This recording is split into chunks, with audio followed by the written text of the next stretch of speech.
Le mystère de Hunter's Lodge. Mon cher Hastings, je comprends que je ne vais pas mourir cette fois-ci, murmura Poirot. Cette remarque optimiste d'un malade atteint de la terrible grippe était d'un heureux effet. J'avais le premier souffert de cette maladie, et Poirot n'y avait pas échappé. Il était maintenant assis sur son lit, appuyé sur de nombreux oreillers, la tête émergeant d'un châle de laine, et il buvait lentement une tisane que j'avais soigneusement préparée d'après ses instructions.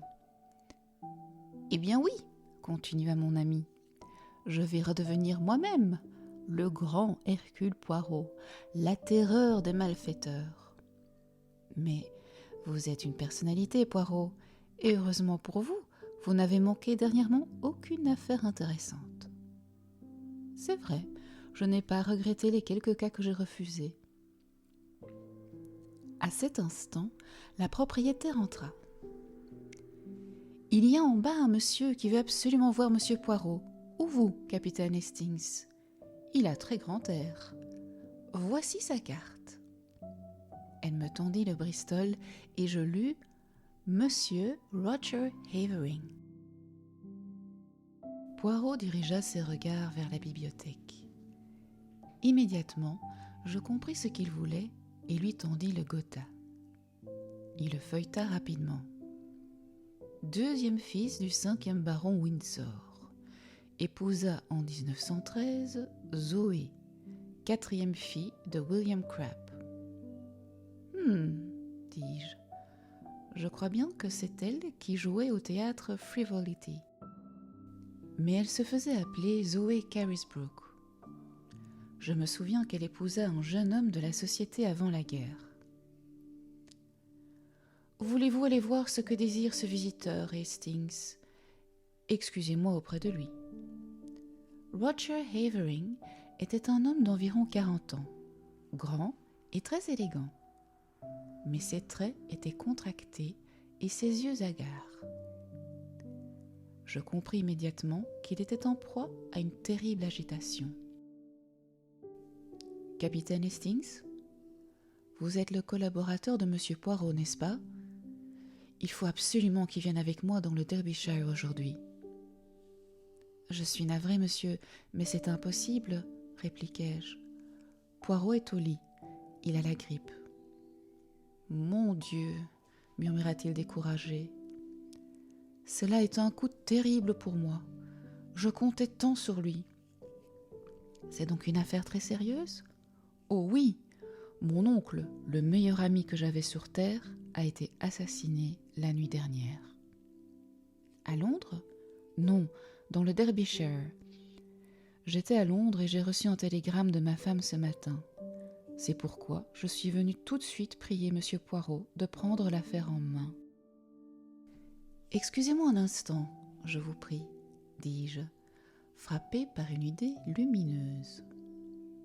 Je montai l'escalier 4 à 4 et en quelques mots, je mis Poirot au courant de la situation. Il ne me laissa pas achever. « Je comprends. Vous voulez aller vous-même, n'est-ce pas ? Eh bien, pourquoi pas ? Je pense que maintenant vous connaissez ma méthode. Tout ce que je vous demande, c'est de me faire un rapport chaque jour et de suivre à la lettre les instructions que je vous télégraphierai. » Je fus d'accord avec lui et partis. 1 heure plus tard, je quittai Londres assis en face de monsieur Havering dans un compartiment de première classe du Midland Railway. Pour commencer, capitaine Hastings, il faut que je vous explique que Hunter's Lodge, le lieu du drame, n'est qu'un petit chalet de chasse au milieu des marais du Derbyshire. Notre domicile habituel est près de Newmarket, et nous louons généralement un appartement en ville pour la saison. Hunter's Lodge est entretenu par une femme de charge qui suffit bien à nous servir seule quand nous y allons passer un week-end. Bien entendu, pendant la chasse, nous emmenons nos domestiques de Newmarket. Mon oncle, monsieur Harrington Pace, vous savez probablement que ma mère était une demoiselle Pace de New York, habite avec nous depuis 3 ans. Il ne s'est jamais bien accordé ni avec mon père, ni avec mon frère aîné, mais il me témoignait une grande affection. Je suis pauvre et mon oncle était très riche. Enfin, il nous aidait beaucoup. De plus, sa compagnie étant agréable, nous nous entendions très bien tous les trois. Il y a 2 jours, il se sentait fatigué de la vie mouvementée de la ville et nous proposa de passer 2 ou 3 jours à Hunter's Lodge. Ma femme télégraphia à Mrs. Middleton, la femme de charge, et nous partîmes aussitôt. Hier, je fus obligée de revenir à Londres, mais ma femme et mon oncle restèrent. Ce matin, j'ai reçu ce télégramme. Il me le tendit. « Venez tout de suite, oncle Harrington, assassiné hier soir. Amenez bon détective si possible, mais venez vite, Zoé. » Et vous n'avez aucun détail ? Non. À 3 heures, nous arrivâmes à la petite gare d'Elmersdale. Là, nous prîmes une auto, car 5 kilomètres nous séparaient encore de Hunter's Lodge. En arrivant à cette maison de pierre grise, seule au milieu des marais, je ne pus m'empêcher de frissonner. « Comme c'est triste, » murmurai-je. « Je vais essayer de m'en débarrasser, » répondit Havering. « Jamais plus je ne pourrai vivre dans cette maison. » Il ouvrit la grille et nous longeons les 3 sentiers qui conduisent à la maison, lorsqu'une silhouette familière apparut et vint à notre rencontre. « Jep !» m'écriai-je. L'inspecteur de Scotland Yard me fit un petit signal amical avant de s'adresser à mon compagnon. « Monsieur Havering, je suppose ? Je suis envoyé de Londres pour m'occuper de cette affaire et j'aimerais vous parler un instant, s'il vous plaît. » Ma femme. « Je l'ai vue, monsieur, ainsi que la femme de charge.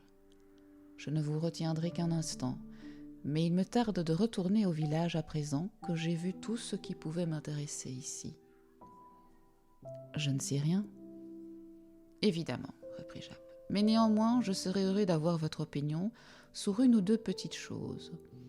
Le capitaine Hastings va aller annoncer à Mrs. Havering votre arrivée. »« Au fait, qu'avez-vous fait de votre petit ami, capitaine ? » ?»« Il a la grippe. »« Ah, oui ?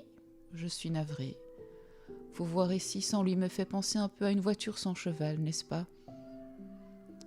Sur cette obligeante réflexion, je me dirigeai vers la maison. Je sonnai, car Japp avait refermé la porte derrière lui. Au bout de quelques instants, une femme d'environ 50 ans, vêtue de noir, m'ouvrit. « Monsieur Havering sera ici dans un instant, » expliquai-je. « Il est retenu par l'inspecteur.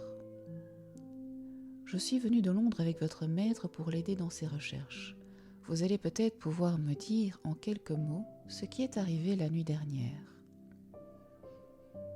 Entrez donc, monsieur. » Elle referma la porte derrière moi et c'est dans un hall assez sombre qu'elle me parla. « Un homme est venu hier soir après dîner. Il m'a dit qu'il voulait voir monsieur Pace et je l'ai fait entrer dans le bureau où monsieur Havering range ses fusils. Il n'a pas voulu me dire son nom.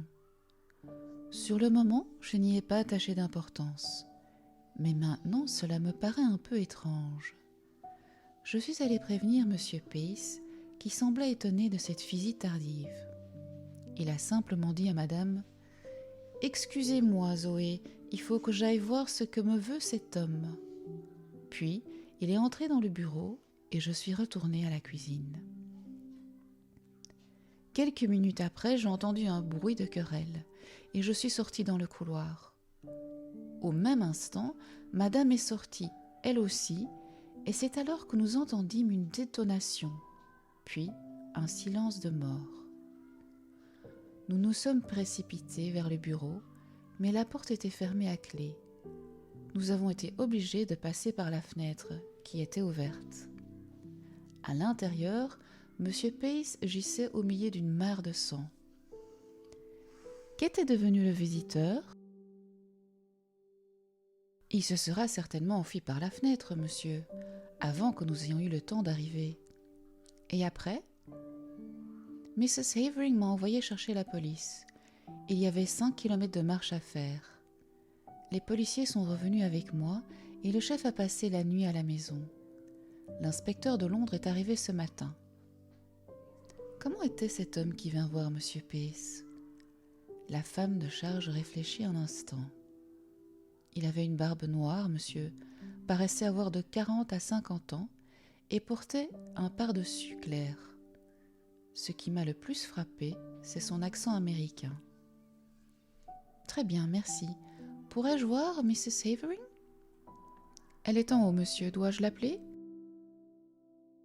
S'il vous plaît.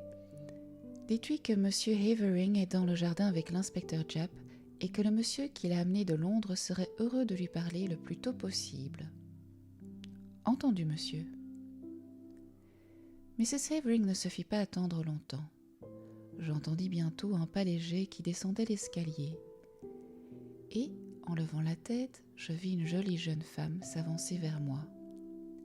Elle était vêtue d'un pull-over rouge feu et d'un chapeau de même teinte, qui seyait merveilleusement à sa physionomie éveillée et vivante. Même la tragédie qui venait de se dérouler, presque sous ses yeux, n'avait pas réussi à diminuer la puissance de vie qui semblait émaner d'elle. « Oh, mais j'ai souvent entendu parler de vous et de votre collègue, monsieur Poirot, dit-elle. Vous avez fait ensemble des choses admirables. Je suis ravie que mon mari ait pu vous atteindre aussi rapidement. Maintenant, désirez-vous me poser quelques questions ? C'est le meilleur moyen d'apprendre tout ce dont vous avez besoin sur cette pénible affaire, n'est-ce pas ? En effet, madame, pouvez-vous me dire à quelle heure cet homme est arrivé ? Il devait être 9 heures. Nous avions fini de dîner et prenions le café en fumant une cigarette. Votre mari était déjà parti pour Londres ? Oui, il est parti par le train de 16h15. Et est-il allé à pied ou en auto à la gare ? Notre auto n'est pas ici. Une voiture du garage d'Elmersdale est venue le chercher pour le conduire à la gare. Monsieur Pace était-il dans son état normal ?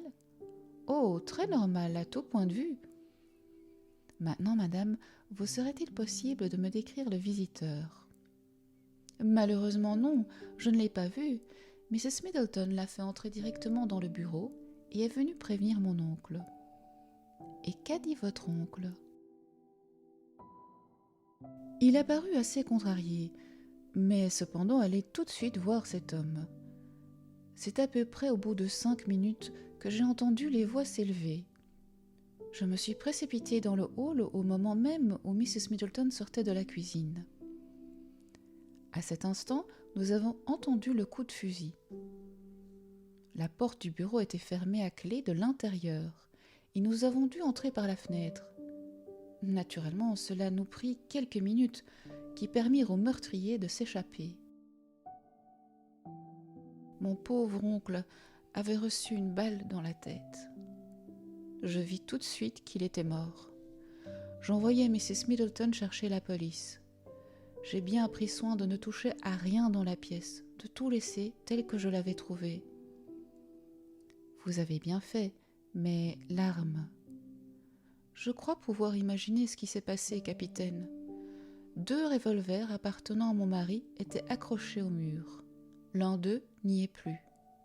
Je l'ai fait remarquer aux policiers et ils ont emporté l'autre. Quand ils auront pu retirer la balle de la blessure, je suppose qu'ils identifieront l'arme. Puis-je aller dans le bureau ? Certainement. La police a terminé dans cette pièce, mais le corps a été enlevé. Elle m'accompagna. À ce moment, Havering entra dans le hall et avec un mot d'excuse, sa femme courut à lui.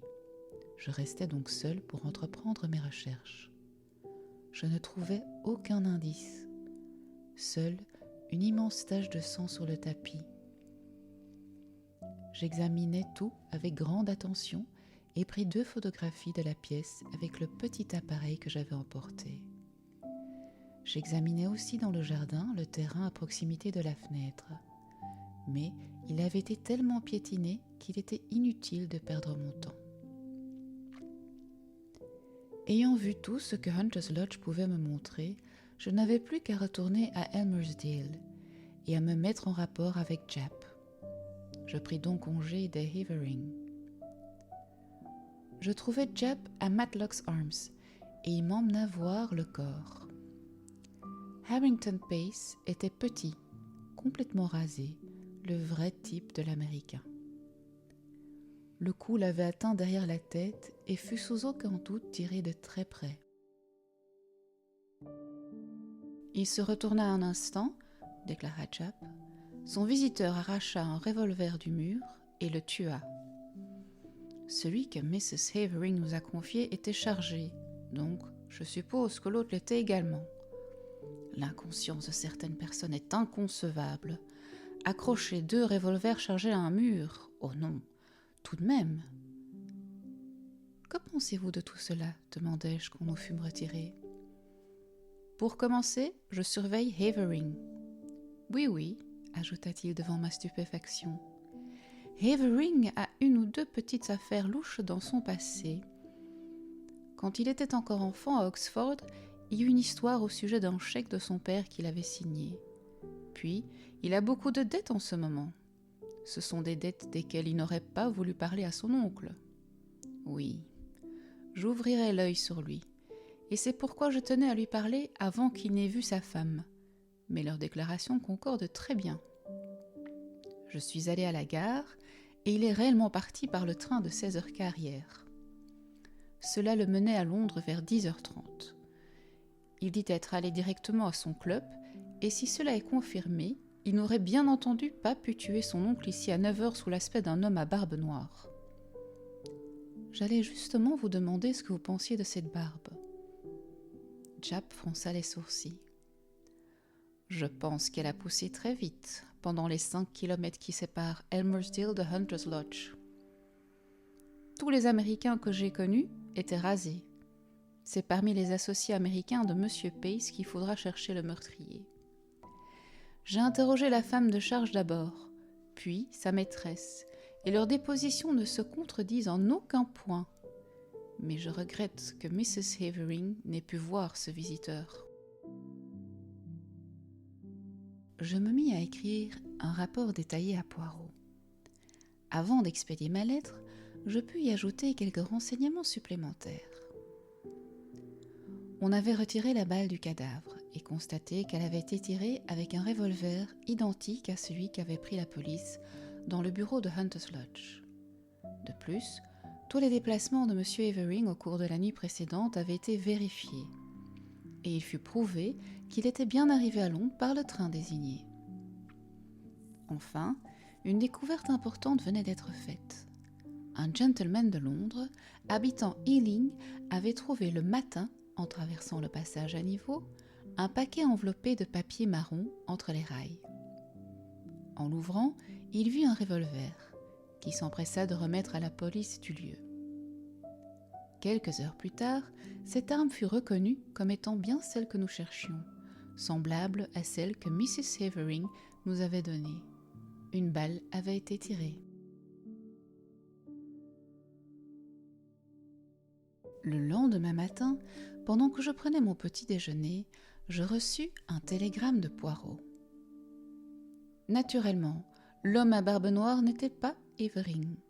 Il n'y a que vous ou Jap pour avoir une telle idée. Télégraphiez-moi description femme de charge. Quel habit elle portait hier, ainsi que Mrs. Havering. Inutile perdre temps à prendre photo d'intérieur. Trop posé et pas du tout artistique. Poirot me parut légèrement ironique. Je pensais aussi qu'il était un peu jaloux de moi. Je trouvais sa demande au sujet des habits portés par les 2 femmes absolument ridicule, mais je lui obéis. À 11h, la réponse de Poirot arriva. Conseiller Jap, arrêter femme de charge avant qu'il ne soit trop tard. Complètement dérouté, j'allais montrer ce télégramme à Jap. Si M. Poirot dit cela, c'est qu'il y a une raison. J'ai à peine vu cette femme, je ne sais si je peux aller jusqu'à l'arrêter déjà, mais je vais la faire surveiller. Allons à Hunter's Lodge, tout de suite. Mais il était trop tard. Mrs. Middleton, cette femme si tranquille et si respectable, avait disparu, laissant sa malle qui ne contenait rien d'anormal et rien ne pouvait nous révéler son identité.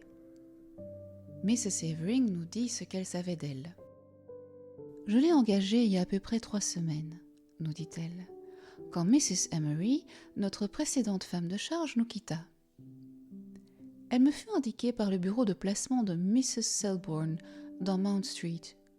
C'est de là que me viennent tous mes domestiques, et de toutes, Mrs. Middleton me parut la plus gentille. Elle possédait d'ailleurs de très bonnes références. Je l'ai engagée tout de suite et en ai informé l'agence. Je crois cette femme à l'abri de tout soupçon. Elle était si calme et si douce. » Il y avait là un mystère. Il était clair que cette femme n'aurait pu commettre le crime elle-même, puisque Mrs. Havering était près d'elle quand le coup partit. Cependant, si elle n'avait pas été mêlée à ce meurtre, pourquoi aurait-elle tourné les talons si brusquement ? Je télégraphiai ces dernières nouvelles à Poirot et suggérai de faire une enquête à l'agence de Selborne. Sa réponse ne tarda pas. « Enquête agence inutile, on n'aura jamais entendu parler d'elle. Cherchez quel véhicule la conduisit à Hunter's Lodge le jour de son arrivée. » Quoiqu'un peu étonné, je m'exécutais. Les moyens de transport étaient très restreints à Elmersdale. Le garage avait 2 Fords, mais aucune ne fut demandée ce jour-là. Mrs. Havering expliqua qu'elle avait donné à Mrs. Middleton suffisamment d'argent pour son voyage jusqu'à Derbyshire et loué une voiture pour la conduire à Hunter's Lodge. Il restait toujours une Ford disponible à la gare de Elmersdale et personne, le soir du meurtre, n'avait vu un étranger à barbe noire. On en conclut donc que le visiteur de M. Pace vint directement en auto, repartit de même, et que cette auto devait être celle qui avait amené la femme de charge lorsqu'elle entra au service des Havering. Je dois avouer que les renseignements pris à l'agence de placement démontrèrent que Poirot avait raison. On ne connaissait pas de Mrs. Middleton. Le directeur avait en effet reçu la demande de l'honorable Mrs. Havering et lui avait envoyé plusieurs personnes. Mais quand celle-ci paya l'agence, elle oublia de dire qui elle avait choisi. Un peu découragé, je rentrai à Londres. J'y trouvai Poirot dans un fauteuil. « Mon ami Hastings, comme je suis heureux de vous voir. Vous vous êtes bien amusé ? Vous avez bien trotté avec ce bon Jap ? Vous avez interrogé et enquêté tout votre saule ? » ?»« Poirot, dis-je, cette affaire est un profond mystère qui ne sera jamais éclairci. Ce n'est pas cela qui m'embarrasse. Je sais très bien qui a tué Harrington Pace. Vous le savez, mais comment l'avez-vous découvert ? Tout simplement parce que vous avez répondu à mes télégrammes. Reprenons les faits ensemble, voulez-vous ? 1. Monsieur Harrington Pace possède une énorme fortune qui passera sans aucun doute à son neveu. 2. On sait que son neveu est dans une situation très embarrassante. 3. On sait que ce neveu n'a pas une conscience très pure. Mais on a la certitude que Roger Havering était à Londres le soir du crime. Oui, puisque M. Havering a quitté Elmersdale à 6h15 et que d'après les déclarations du docteur, M. Pace n'est pas mort avant son départ, nous en concluons que Roger Havering n'a pas tué son oncle. Mais il y a une Mrs. Havering, Hastings. C'est impossible, la femme de charge était avec elle quand le coup fut tiré. Ah oui, la femme de charge, mais elle a disparu. On la retrouvera. Je ne le pense pas. Il y a quelque chose de bizarre au sujet de cette femme qui m'a frappé tout de suite, Hastings. Elle avait un rôle à jouer, je suppose. Et quel rôle ? Probablement de laisser entrer l'homme à la barbe noire, répondis-je. Oh non, pas cela. Son rôle était de fournir un alibi à Mrs. Havering au moment où le coup fut tiré. Et personne ne la retrouvera, mon ami, parce qu'elle n'existe pas. Que voulez-vous dire, Poirot ? Tout simplement que Zoe Havering était une actrice avant son mariage, que vous et Jap n'avez vu la femme de charge que dans un hall très sombre, une humble silhouette en noir, parlant d'une voix faible. Et enfin, ni vous, ni Japp, ni personne de la police locale n'a vu ensemble Mrs. Middleton et sa maîtresse. Mais, mon cher Hastings, c'était un jeu d'enfant pour cette intrépide jeune femme. Sous prétexte de prévenir sa maîtresse, elle monte, enfile un pullover d'une couleur vive et un chapeau assorti auquel sont attachées des boucles brunes. Le fard qui la vieillissait disparaît rapidement. Un peu de rouge, un nuage de poudre, et la brillante Zoe Havering descend, reprend sa voix claire et enchantante, et joue son autre rôle. Le sien, cette fois. On ne s'inquiète pas particulièrement de la femme de charge. À quoi bon ? Elle ne peut pas être mêlée au crime. Elle a aussi un alibi. Mais le revolver que l'on a trouvé à Ealing, ce n'est pas Mrs. Havering qui a pu l'y déposer. Non, c'est Roger Havering. Mais là, il a commis une faute qui m'a mis sur sa trace. Un homme qui trouve un revolver à l'endroit même où il commet son crime ne l'emporte pas à Londres, il le jette n'importe où.